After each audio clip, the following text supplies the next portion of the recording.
এবার ভূমিকম্পের পর ভেনেজুয়েলার আকাশ অস্বাভাবিকভাবে লাল গাঢ় রং ধারণ করায় নতুন আতঙ্ক ছড়িয়ে পড়েছে স্থানীয়দের মাঝে। মঙ্গলবার সন্ধ্যায় আকাশের অস্বাভাবিক লাল রঙের ভিডিও মুহূর্তেই সামাজিক যোগাযোগ মাধ্যমে ছড়িয়ে পড়ে, যা দেখে কেউ একে অলৌকিক ঘটনা, আবার কেউ অশনি সংকেত হিসেবে ব্যাখ্যা দিচ্ছেন। বিস্তারিত থাকছে ডেস্ক রিপোর্টে। এবার ভূমিকম্পের পর ভেনেজুয়েলার আকাশ অস্বাভাবিকভাবে লাল গাঢ় রং ধারণ করায় নতুন আতঙ্ক ছড়িয়ে পড়েছে স্থানীয়দের মাঝে।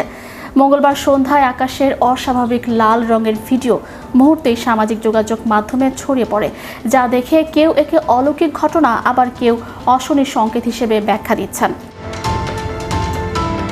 গত 24 জুনের ভয়াবহ জোড়া ভূমিকম্পে ভেনেজুয়েলায় প্রাণ হারান প্রায় 2000 মানুষ। এই তীব্র প্রাকৃতিক দুর্যোগে ধ্বংসস্তূপে পরিণত হয় বহু ঘরবাড়ি ও বহুতল ভবন। আকস্মিক এই বিপর্যয়ের পর নিখোঁজ হন অর্ধলক্ষাধিক মানুষ। পুরো দেশ যখন এই শোক ও ক্ষয়ক্ষতি কাটিয়ে ওঠার চেষ্টা করছে, ঠিক সেই বিপর্যয়ের মাত্র 6 দিন পর রাজধানী কারাগাছের আকাশে দেখা যায় এক বিরল ও অদ্ভুত লাল আভা। স্থানীয়ভাবে এই প্রাকৃতিক ঘটনাকে ক্যান্ডিলাজো নামে ডাকা হয়। আকাশের এমন রক্তিম রূপ দেখে সাধারণ মানুষের মনে তীব্র আতঙ্ক তৈরি হয় এবং এর রহস্য নিয়ে গুঞ্জন পড়েছে। তবে বিজ্ঞানীরা বলছেন, এতে অতি প্রাকৃত বা অলৌকিক কোনো ঘটনার কোনো সংশ্লিষ্টতা নেই।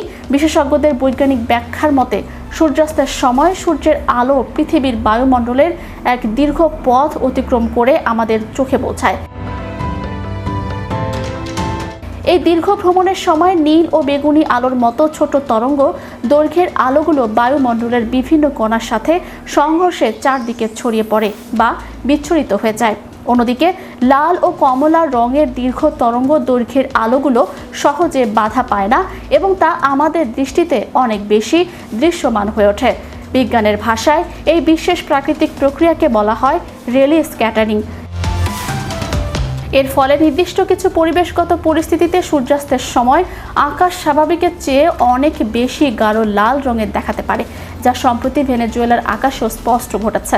এদিকে এই অদ্ভুত লাল আকাশের ছবি ও ভিডিও সামাজিক যোগাযোগ মাধ্যমে দ্রুত ছড়িয়ে পড়ার পর নেটিজেনদের মধ্যে নতুন করে নানা ধরনের ষড়যন্ত্র তথ্য ছড়াতে শুরু করেছে। সাধারণ মানুষের কেউ কেউ দাবি করছেন, এটি আমেরিকার গোপন আবহাওয়া নিয়ন্ত্রণ প্রযুক্তি হারপের মতো কোনো কৃত্রিম প্রকল্পের গোপন পরীক্ষার ফল।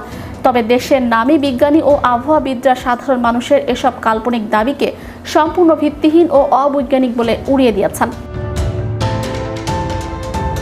তাই যে কোনো প্রাকৃতিক ঘটনাকে ঘিরে কুসংস্কার বা গুজব না ছড়িয়ে বরং তার পেছনে থাকা বিজ্ঞানসম্মত সঠিক তথ্যের উপরই বেশি গুরুত্ব দেওয়ার আহ্বান জানিয়েছেন বিশেষজ্ঞরা। Channel Europe international desk.